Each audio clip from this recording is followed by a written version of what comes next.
Jobat. It's very nice to be here in Tbilisi, a city which is celebrating this year 30 years of friendship with Bristol, the city where I'm from. So we're really proud of the friendships and the partnerships that we have built over that time, and it's great to be here today. Bristol, I should say, is a city that voted to stay in the European Union. So it's great to see people from all around Europe here today. We didn't all vote for Brexit. So thank you for your friendship there. Second thing I'd like to do is just define, I'm talking about creative industries and the nighttime economy. Everyone has a different definition of what we mean by the creative industries. For me, I am talking about not-for-profit and commercial organizations working across the cultural sector. So that's what it means. It means not-for-profit and commercial for me in terms of what I'm about to talk about today. And the other thing I should probably say is I work for an organization called Arts Council England. We are a national government agency, so I'm afraid I'm not an artist, I'm not an activist, I'm not an entrepreneur, I am a bureaucrat. But hopefully, from Arts Council England's point of view, unlike most bureaucrats, we don't want to make more laws and rules and regulations. We want to sweep them out of the way so that the artists and the activists and the entrepreneurs can get on with making culture happen for the widest possible audiences. So that's what we do day to day. We invest in culture, we develop culture, and we champion culture. This presentation is 10 short stories, 10 ideas, many from Bristol, where I live, but also from other parts of England. And I hope they'll just spark some ideas for those of you developing the nighttime economy. Some of them might be familiar to you, some of them might be new, some might have tried and failed. But I thought I wanted to just throw out a few ideas and see how they landed with you.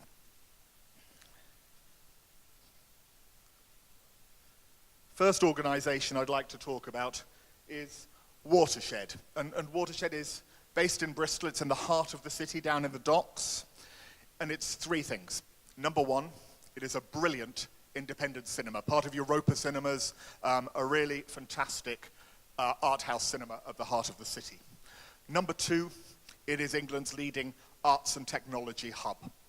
And number three, it is the best bar in Bristol. So at 5 o'clock on a Friday night, you want to find the cultural leaders in the city, we'll all be in there.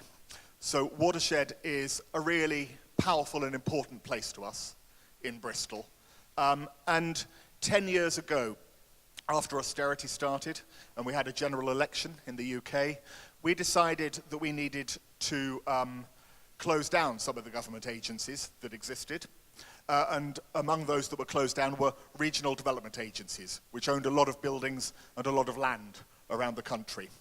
And the Regional Development Agency in Bristol owned this site. So Watershed is the blue bit upstairs, but the Regional Development Agency was the landlord and owned the whole building. And what Watershed said 10 years ago was, instead of selling off all of these buildings and all of this land to private developers, give it to us and let us change the nighttime economy in this part of Bristol. So the whole of Bristol's docks are famous for bars and clubs and loud music, and it's the full-on nightlife experience. But as Sergey was saying earlier, the nighttime economy is for every generation, and to have an offer that appeals to different people from different parts of the community is really, really important. So Watershed took on the whole of this part of the harbour side, and they changed the dynamic. So as leases came up for renewal, they brought in new tenants, they brought in different types of bars, they brought in cafes, they created workspaces for creative industries, and they just changed the dynamic of that part of town. The clubs and the bars continue to be incredibly successful, but they were a bit further along, a bit further out towards the end of the harbour. And what I suppose happened was that the zoning of Bristol's harbour became more apparent, so that different people could have different nighttime experiences.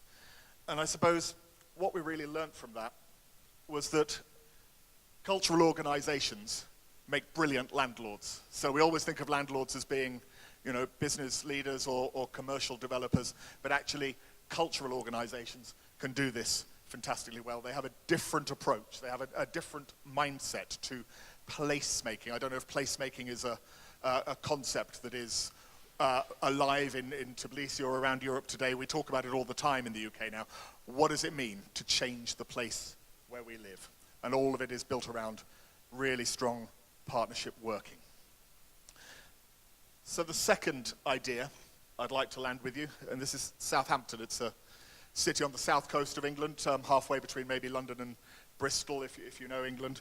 And Southampton, over the last 10 years, many cities in the UK have cut back what they've invested in the cultural and creative industries, what they've invested in the nighttime economy, because there isn't enough money to keep on supporting that work. Southampton went the other way. They've kept on investing.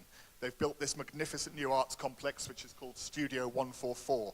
It contains 2 new theatres, a brilliant new art gallery, and a film and cinema hub. It also has this huge open square, Guildhall Square, in the middle, which is regularly used to bring the city to life at night. Underneath the buildings, again, bars and restaurants have opened up, and Southampton has transformed in 10 years from a place where you went home at 5 o'clock and you went to live in the towns and the villages outside, to a place which is bringing more people in at 5 o'clock than it's sending back home. And what that proves to us is that the cultural leaders of the theatres and of the gallery and of the film centre, they are not just leaders of cultural organisations. They are civic leaders. They are leaders of the whole city. And Southampton's politicians now turn to them and they say, okay, you sorted out the city centre, you sorted out the nighttime economy, that's great. In some of these hard-to-reach communities on the outskirts of town, what can you do to help? In terms of health and well-being, what can you do to help? And by making themselves so indispensable to the city's politicians, all of a sudden, we have a group of cultural leaders who are really powerful themselves and really well placed to be advocates for the nighttime economy. So I'd say trust your cultural leaders to lead this city as much as you do your politicians. And I think what we know is that cultural leaders bring new ideas. They can help go through the long-standing problems that other people may not have been able to solve. They can put together unconventional teams, so they can go and bring artists into the heart of non-artistic problems to see what happens. And they don't just make art, they understand how cities and communities work. And I think that's an incredibly useful skill to have. Third one I'd like to talk about, this is back in Bristol. This is a place called Wapping Wharf. And again, this is the nighttime economy beyond the music industry, beyond the club scene.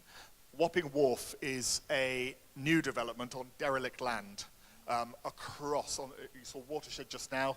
Wapping Wharf is on the other side of the harbour. And what Bristol has is quite a lot of derelict land. And what Bristol has is an awful lot of shipping containers. I don't know how it is in all of your cities, but shipping containers, they're very, very easy to take one way when they're packed with goods. Nobody ever wants to pay the costs of taking them back home when they're empty. So Bristol has a lot of spare shipping containers. It's built a creative village out of those shipping containers, some of which you can see over behind me to the left here. And what it's done at Wapping Wharf is enable the food and drink sector in Bristol to suddenly come to life. So the owners of the site, the landlords, are offering short-term, cheap rent to entrepreneurs who want to try out new restaurants. So we talked a bit about organic and vegetarian restaurants and the shortage of those the other day. In Bristol, it's very, very easy to set something like that up just for 6 months in a very affordable way, knowing that if it doesn't quite work out, you won't lose too much and you can try something different. So a lot of restaurant owners are coming in, trying new ideas. If they're successful, they take a proper sort of a big site in the city centre or maybe open a second outlet or a third outlet. If it doesn't work, they'll try a new thing. This is located behind the museum. That's enabled the museum to open at night. That's given different reasons for people to come into the city centre. There's a big open-air square here, which has open-air cinema in the summer. Again, different reasons for people to come into the city. And so, from nowhere in 2 or 3 years, Wapping Wharf is now one of the big destinations in Bristol. And what we can predict is that in 3 years' time, it will be completely different again. The turnover of properties is really high. The change of restaurants, the change of entrepreneurs coming in, it's quick. And it's intentionally like that, because it's all about playing and trying new ideas. So that's been great for Bristol. And I think what it's told us really is you can use the nighttime economy to reward entrepreneurs and to grow new business from scratch. You can take risks. So it's a chance for startup businesses to try those new ideas. You can take new approaches with taxes, with red tape. You can make it easy for people to get stuff done. The normal rules don't apply. You can apply different business rates. You can make licensing much easier and contracting much easier. And I think one of the really important things to do with the nighttime economy is, yes, you want to invest in artists, but you also want to invest in the people who can enable artists, the businesses that build artists. I was in Montreal in Canada about 2 weeks ago, and in Quebec they have 2 arts councils, which sounds brilliant. They have one arts council for investing in artists, and they have a second arts council for investing in the entrepreneurs and the festivals and the promoters and the people who can help artists make money and to build audiences. So I think that's a great new approach from Canada, and it really resonates with some of the things that have been happening in Bristol around Wapping Wharf. Again, in Bristol, this is Temple Church. I don't know if you know the artist from Chicago, Theaster Gates, but 3 years ago, Bristol was European Green Capital, and the city commissioned Theaster Gates to build a new building from scratch out of recycled materials. So he built a space called Sanctum. This is it. This is a very old church called Temple Church, which was bombed during World War II, and it's been empty as a sort of memorial ever since. Theaster Gates built Sanctum next to Temple Church, and he decided that he wanted it to be a place that kept the city alive on a continual basis. So for, 4 weeks, I think, something like 572 hours in a row, local artists performed in Sanctum. The audience, the tickets were free, the audiences could come, but you would have music at 5 or 6 o'clock in the morning, you would have performances at lunchtime. Non-stop for 28 days, we had life in that building. And when it came to the end of the month, everyone was saying, please don't take it down, please don't take it down. It was a new hub at the heart of the city. But eventually it did have to come down because it had to go somewhere else. And what that did, I think, was really change how the people of Bristol saw the city at night. It gave them a chance to come out of their homes and experience new things in different ways. And I think it made a real difference to safety above all else in the city, actually. So with more people on the streets at night, we had a significant reduction in crime and tension. I don't have the statistics, but the local police were saying that just by greater footfall in Bristol streets for that month, all of a sudden, the amount of crime and trouble that went with it was suddenly beginning to reduce. Sanctum was unlike any other building. So nothing like a nightclub, nothing like a restaurant, nothing like anything we had in the nighttime economy. And I think what we learned from that is if you have a mix of different venues open at night, I think Christophe Vidal was talking earlier about keep your libraries open until 11 o'clock. Brilliant idea. So those different types of buildings being open will change the demographics of who comes into your city and make it safer. And what we also know is that boredom causes crime. So actually, the more things that are going on, that the safer and the more active your city will be. This is not in Bristol, this is a pub in London. I don't know how your knowledge of the English music scene in the 1970s is, but in this pub, the Ivy House in southeast London, a lot of great British bands started here. Bands like Dr. Feelgood and Squeeze and Elvis Costello and Nick Lowe, if those names mean anything to you. So it's a famous venue in South London. It launched a lot of careers, but as we came into the 21st century, the pub had hit hard times, audiences weren't what they used to be, and the pub went out of business. And what happened was, rather than selling it off to commercial developers or to others, the building was handed over to the local community. I don't know if the concept of community asset transfer is something that is current around Europe. But what happens is that different cities can apply to government to develop what is called a register of community assets. Buildings that are famous or well-loved or important that no use can be found for at the moment, that the community can then apply to take on. And they will partly run it on a voluntary basis. They will partly run it with support and business expertise from people who have got skills in small business development. So the Ivy House was taken over by the local community. They set up their own brewery.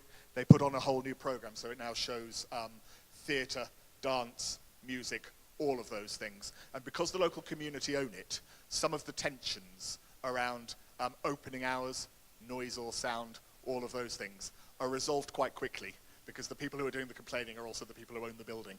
And that's been a significant change.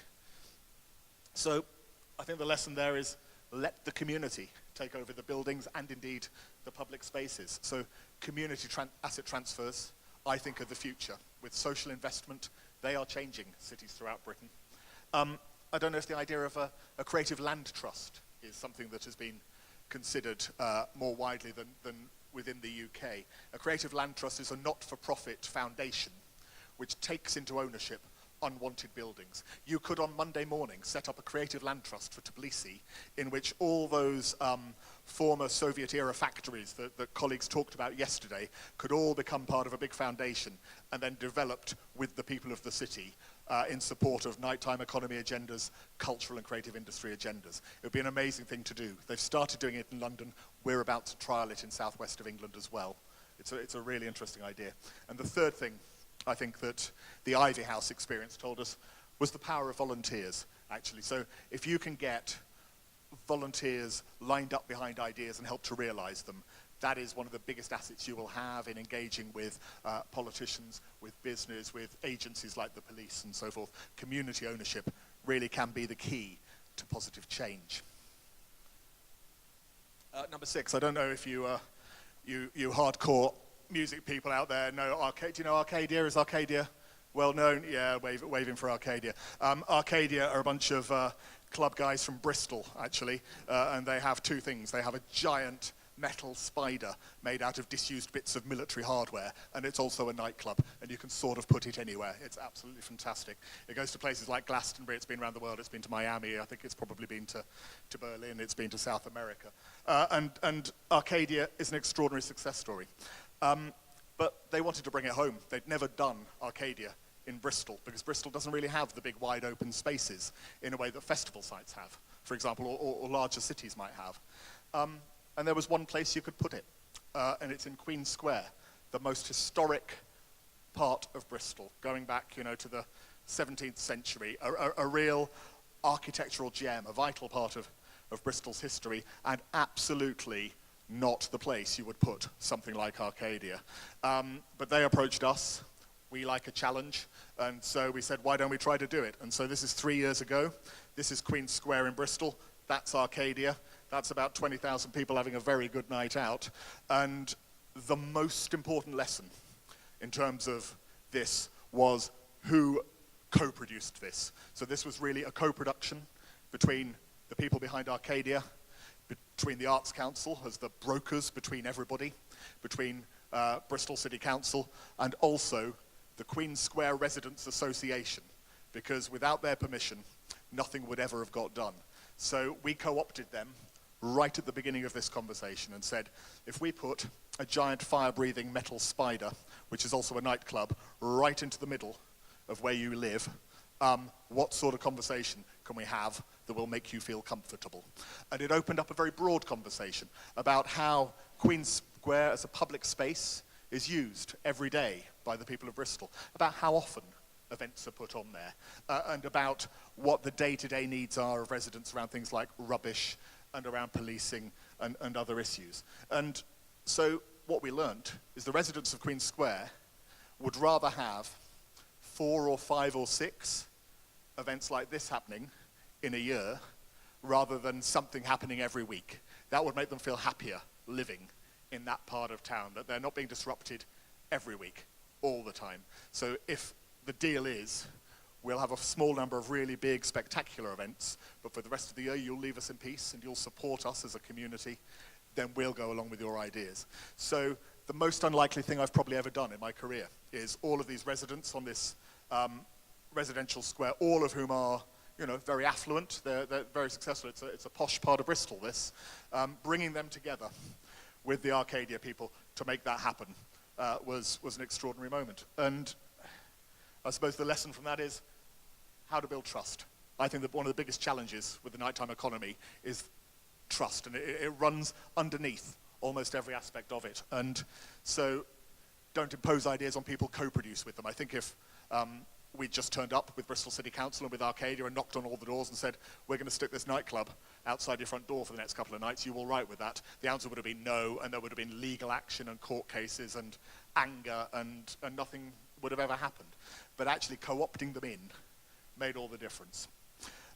I think the second lesson that comes from that is then be open in terms of who the partners are with whom you are building your nighttime economy. The city belongs to everyone, doesn't it? So shouldn't the whole of the city, in different ways and in different groups, all be complicit in building nighttime economy opportunities?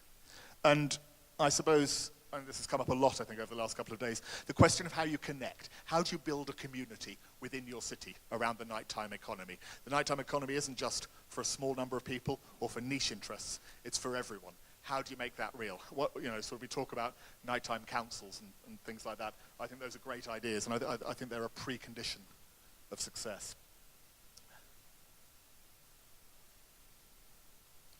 It's the Fleece.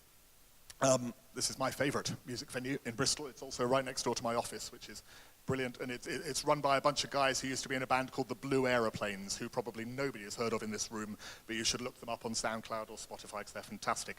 They own this pub now, and they nearly went out of business about 6 months ago, but they were saved by the Agent for Change law, which I think many of you will be familiar with. Bristol is one of the first cities in the UK to adopt Agent of Change, which broadly means, in the old days, if a property developer built a load of new flats, then on day one, the residents could move in, they could complain about the music venue across the road, and the music venue could be closed down.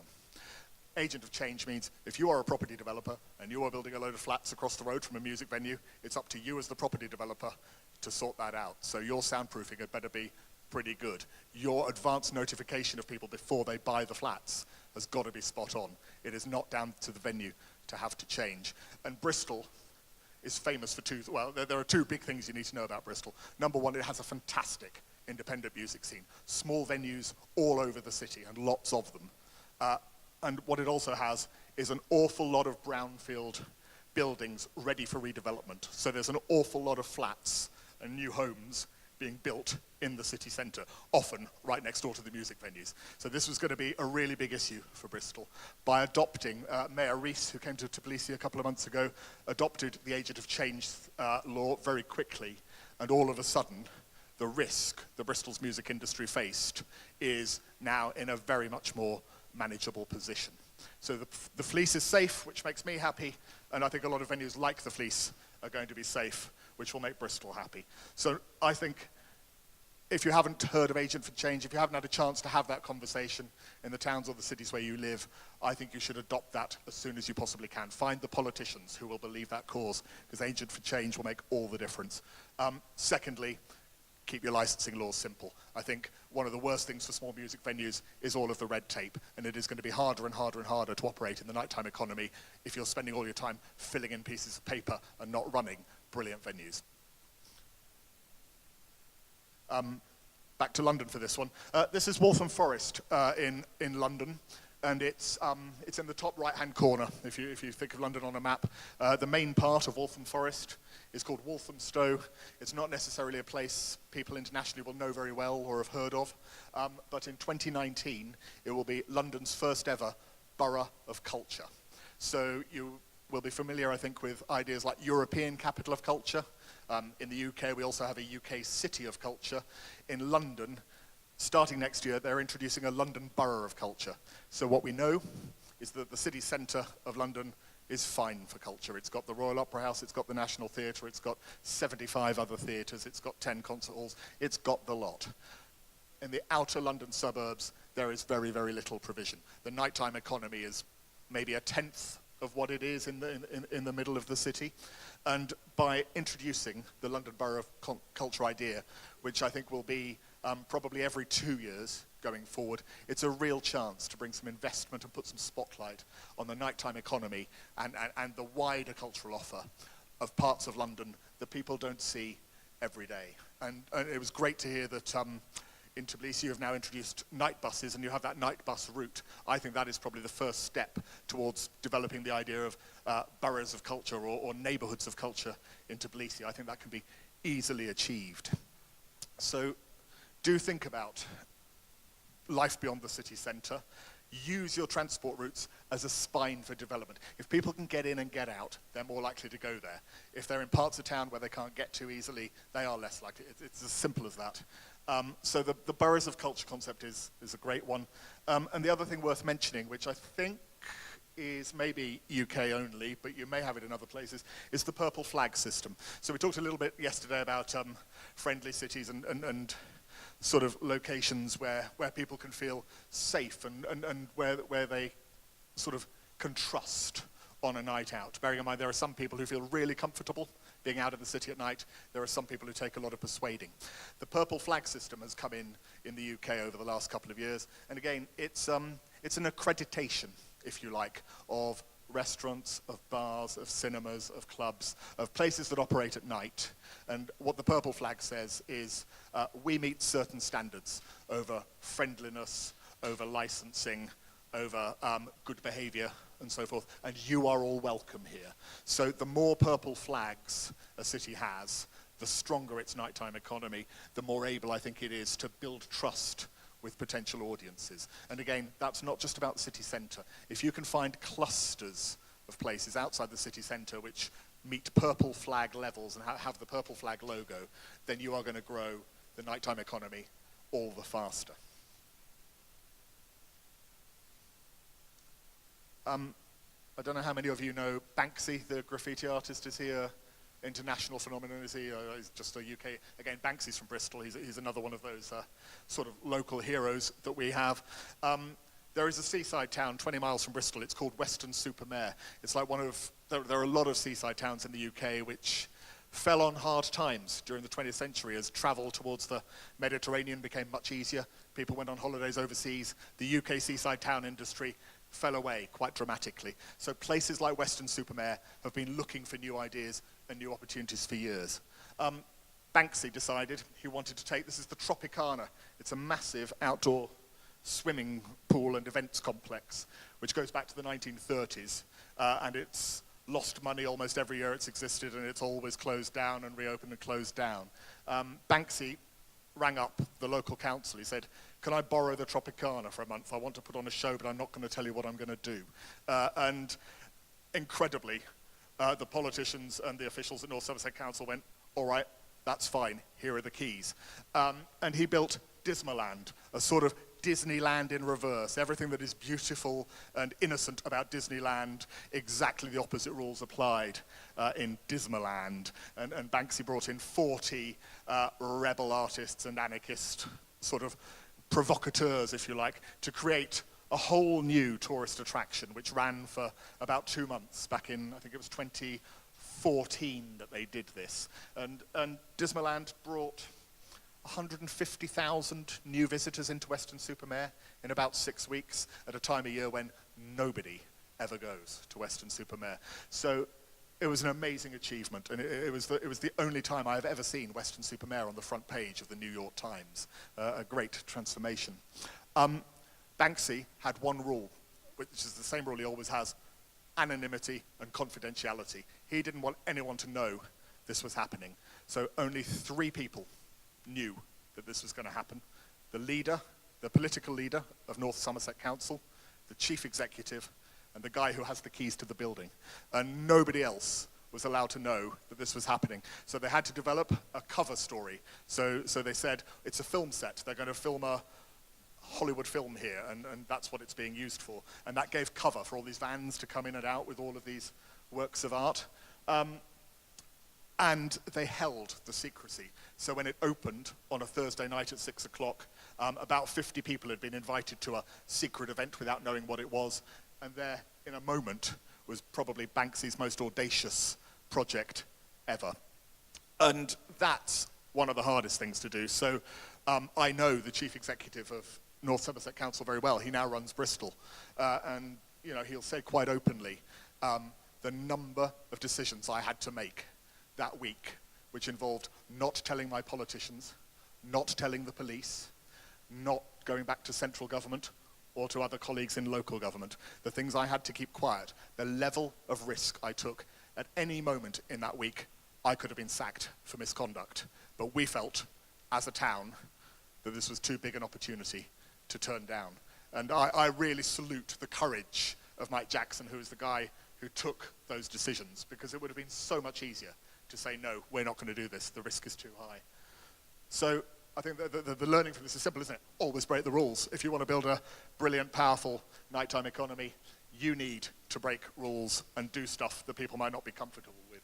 So I wonder if you should tell your politicians that Tbilisi is two cities. It's a city at day and it's a city at night. And actually, because it's two different cities, it needs two different cultures and two different sets of laws. Because sometimes the biggest risk is not taking any risks. And I think we can all identify in different parts of Europe the cities where everybody was nice and cautious and went home at 7 o'clock and nothing ever happened. And we never talk about those places and nobody ever goes there. Finally, this is Gloucester. I don't know if you know Gloucester. It's about 40 miles north of Bristol. It's an old cathedral city, but it's fallen on very, very hard times in the last 50 years or so. So there's a lot of work around culture and the nighttime economy being what regenerates Gloucester. It has a very young population. The population needs things to do. And what Gloucester has, it has a cathedral. You're not going to get much done with the cathedral, but it has a lot of 1960s buildings which nobody uses anymore. And so they've started doing festivals on the rooftops of multi-story car parks and in disused buildings. They've just taken over the city and been given permission by the local council to get on with it. And we spent a lovely evening last summer with sweeping views of the countryside, with all of the city opening out to one side, and a music gig taking place on the roof of the multi-story car park. And again, the foresight of the politicians in Gloucester just to turn the city back over to the people and the entrepreneurs and the activists made all the difference. And I think the learning from that really was to be proud of your city and to be playful, actually, because developing a nighttime economy, it's a really serious business. All those issues around law and order, around drugs, around politics, around business conflicts, all of those things are really hard. You're making money every day. There are careers on the line. There's financial solvency on the line. So there's a lot at stake for a lot of people.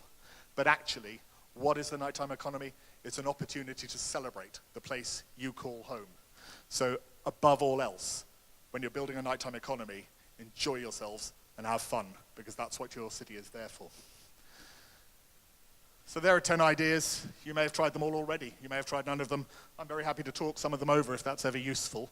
And I think it just takes us to these conclusions, really. The role of arts and culture and the creative industries. Everyone thinks that they're fixed buildings, aren't they? They're office spaces, or they're theatres, or they're opera houses or cinemas. Well, actually, arts and culture is more than that. It's a set of tools you can use to change the place where you live. And what it does is have an ability to create random moments, to think beyond the obvious, to try new ideas. And as well, it's about sometimes just doing the small stuff. It's about just clearing out a bit of red tape or a bit of paperwork over here, just lending a hand, just having a quiet cup of coffee and offering some advice over there. Sometimes you will get more done building up all the bits of small stuff than by having one big grand scheme. So I'd say make arts and culture central to building your nighttime economy and do it together, because there's so much learning to share from each other. Thank you very much.